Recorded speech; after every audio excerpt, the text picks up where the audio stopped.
di mana nikmat yang Allah berikan kepada kita ada dua, nikmat mutlaqah dan nikmat muqayyadah. Nikmat mutlaqah adalah nikmat yang berhubungan dengan kebahagiaan yang abadi, nikmat yang mengantarkan kepada kita kebahagiaan yang kekal nan abadi. Dan nikmat itu hanya Allah berikan kepada orang-orang yang beriman saja. Adapun bentuk di antara nikmat mutlaqah adalah nikmat Islam, nikmat tegar di atas sunnah, dan nikmat mendapatkan hidayah taufik dari Allah Azza wa Jalla.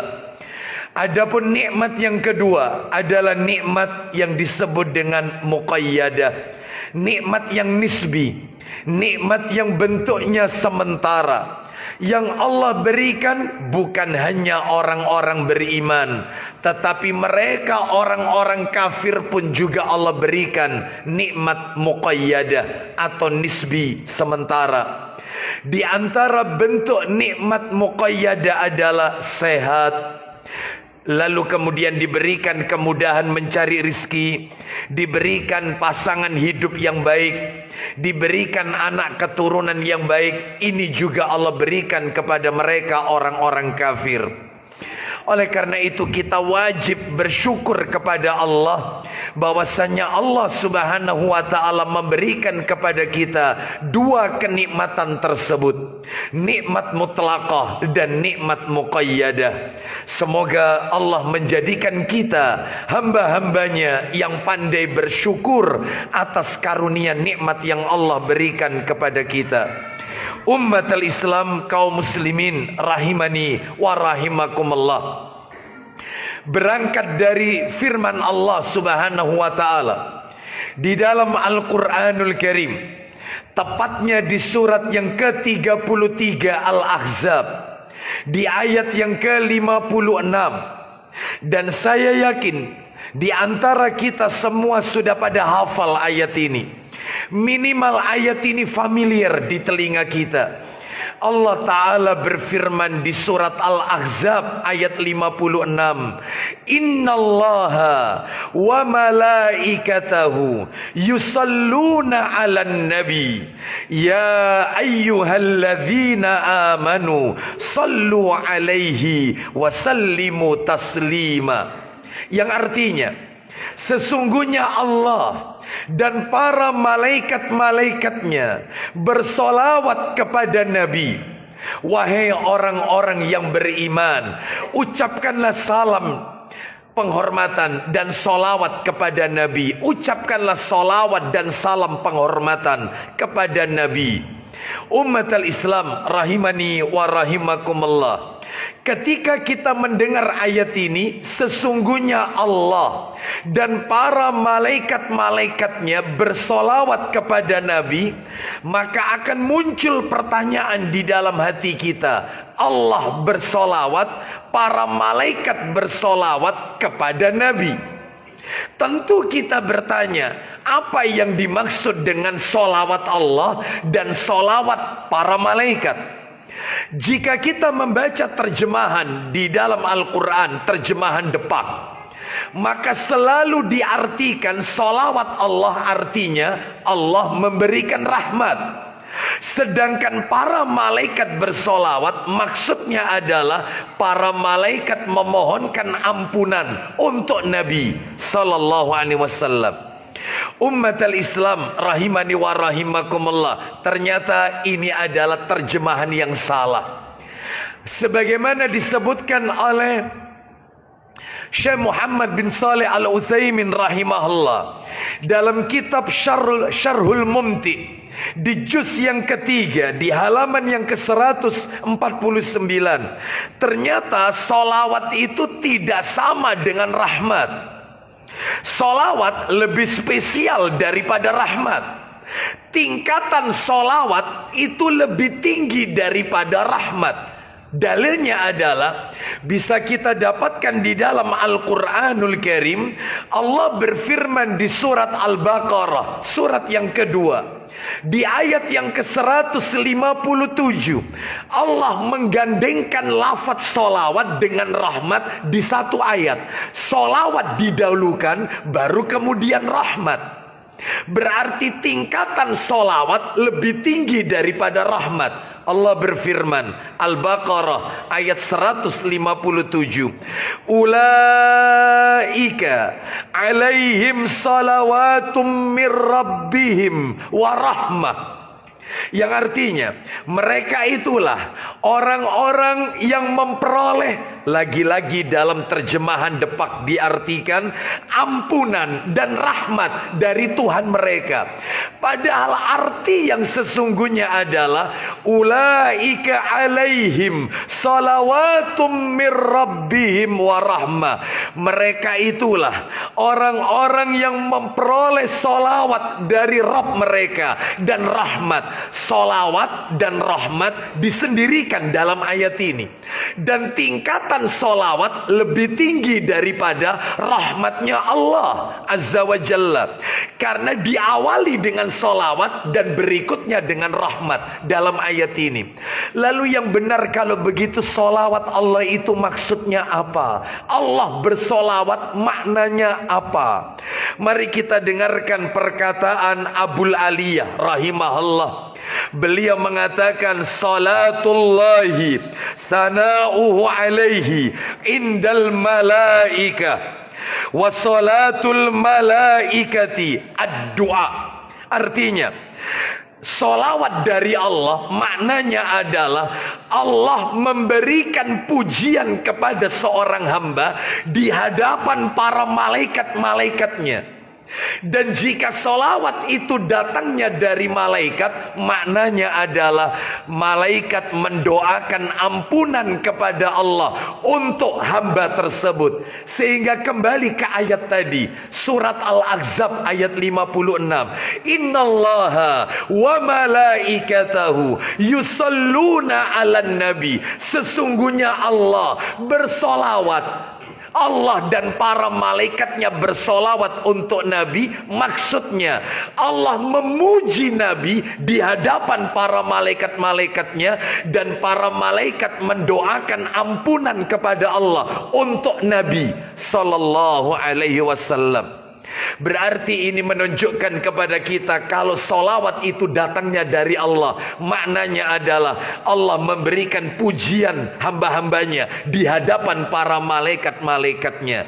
Yang menarik umat al-Islam rahimani wa rahimakumullah, ternyata ada beberapa pihak, beberapa orang-orang yang mendapatkan solawat Allah dan solawat para malaikat.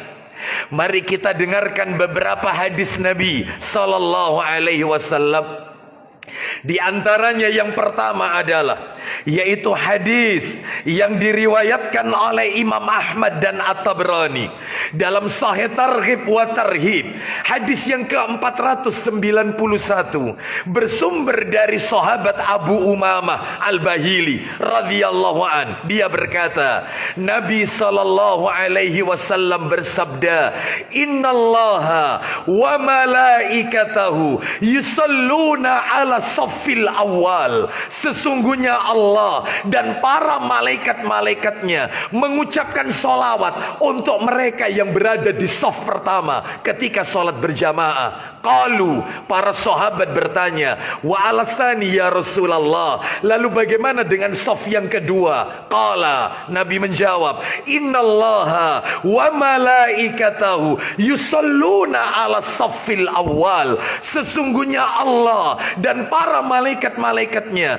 mengucapkan solawat untuk saf yang pertama. Sahabat bertanya lagi, wa alasani ya Rasulullah, lalu bagaimana untuk saf yang kedua? Apakah juga mendapatkannya? Qala, Nabi menjawab, wa alasani, saf kedua juga mendapatkannya. Ini menunjukkan kepada kita, saf pertama dan saf yang kedua mendapatkan solawat Allah, dipuji habis-habisan oleh Allah di hadapan para malaikat-malaikatnya, dan didoakan ampunan oleh para malaikat Allah Azza wa Jal.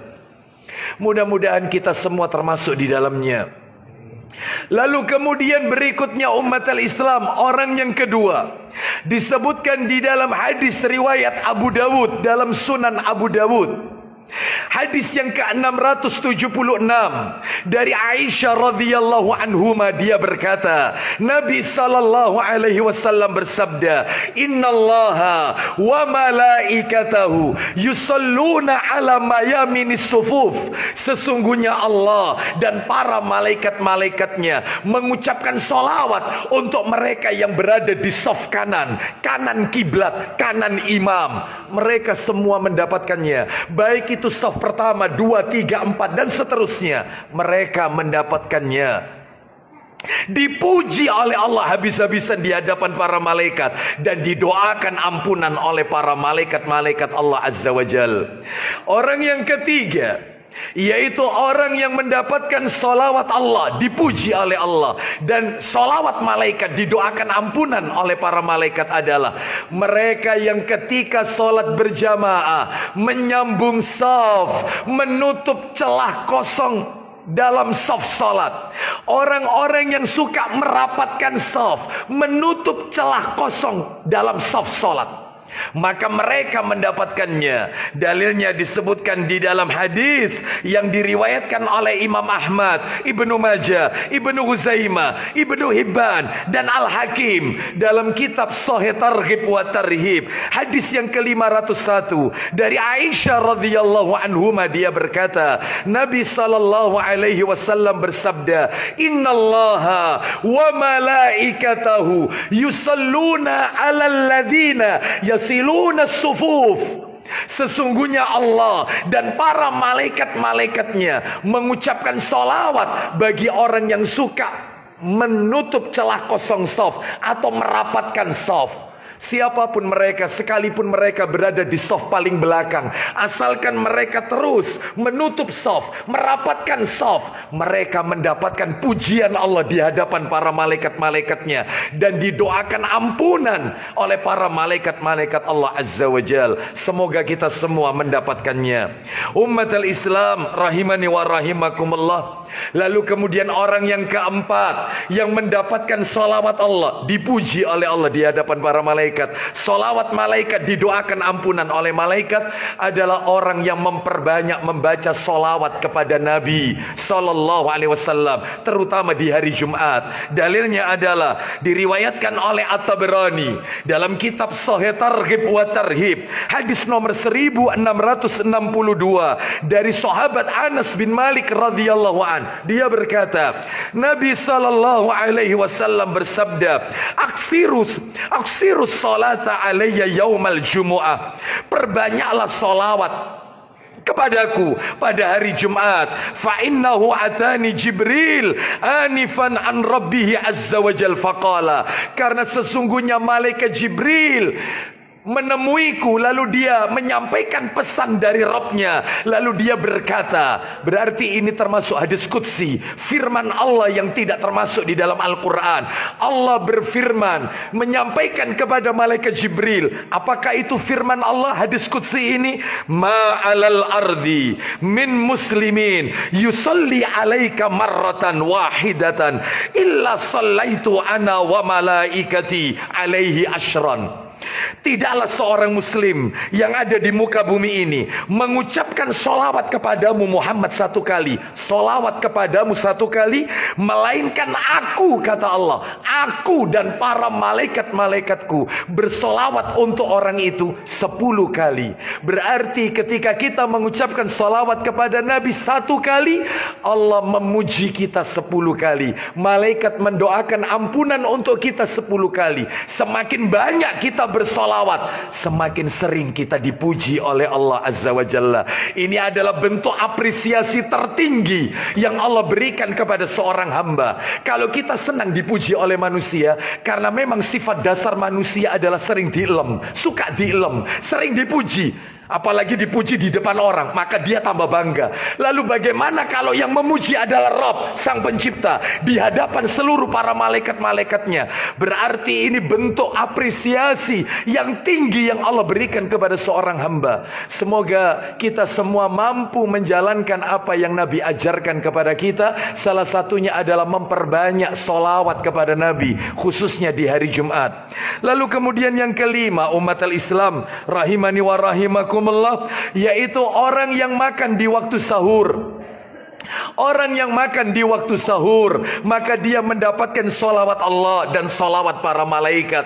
Dalilnya disebutkan di dalam hadis riwayat At-Tabrani, Ibnu Hibban, dan Imam Ahmad dalam Sahih Targhib wa Tarhib. Hadis yang ke-1066 dari sahabat Ibnu Umar radhiyallahu anhuma, dia berkata, Nabi sallallahu alaihi wasallam bersabda, Innallaha wa malaikatahu yusalluna alal mutasahhirin. Sesungguhnya Allah dan para malaikat-malaikatnya mengucapkan sholawat untuk mereka yang makan di waktu sahur. Maka bagi kita yang hari ini mungkin puasa Ayyamul Bid, tengah bulan, yang dimulai dari kemarin, atau mungkin kita yang beberapa hari yang lalu saum Asyura, kita awali dengan sahur. Orang yang makan di waktu sahur jangan diremehkan, sekalipun cuma seteguk dua teguk air. Karena ada sebagian orang yang tidak terbiasa makan terlalu pagi, sekalipun itu cuma seteguk air di waktu sahur, maka Allah memuji dia di hadapan para malaikat dan didoakan ampunan oleh Allah. Jangan remehkan, yaitu makan di waktu sahur saat kita akan berpuasa. Lalu kemudian yang terakhir, yaitu orang-orang yang akan mendapatkan sholawat Allah, sholawat para malaikat, dipuji Allah dan didoakan ampunan oleh para malaikat adalah, yaitu orang-orang yang selalu mengajarkan kebaikan kepada orang lain, mengajarkan kebaikan kepada orang lain. Disebutkan dalam hadis riwayat Tirmidzi dalam Sahih Targhib wa Tarhib, hadis yang ke-81 dari sahabat Abu Umamah Al-Bahili radhiyallahu an, dia berkata, Nabi sallallahu alaihi wasallam bersabda, Innallaha wa malaikatahu wa ahlas samawati wal ardina hatta namla fi juhriha wa hatta al-hud la yusalluna ala muallimin nasil khair. Yang artinya, sesungguhnya Allah dan para malaikat-malaikatnya, penduduk langit, penduduk bumi, semut yang ada di lubangnya, ikan-ikan besar yang ada di lautan, mengucapkan sholawat bagi orang yang suka mengajarkan kebaikan kepada orang lain. Mengajarkan kebaikan kepada orang lain tidak harus jadi ustadz, tidak harus lulusan Madinah, tidak harus lulusan Libya bergelar LC, tidak. Tetapi siapapun di antara kita bisa mengajarkan kebaikan kepada orang lain, sekalipun itu sederhana. Perintahkan anak-anak kita makan tangan kanan, minum tangan kanan, masuk masjid kaki kanan, keluar masjid kaki kiri, pakai sandal kaki kanan, pakai baju dimulai tangan kanan. Ajarkan menyisir rambut dimulai dari rambut sebelah kanan. Itu yang diajarkan Nabi sallallahu alaihi wasallam. Ajarkan yang sederhana, maka kita akan mendapatkan sholawat Allah, dibacakan dipuji oleh Allah dan didoakan ampunan oleh malaikat. Mungkin kita bertanya,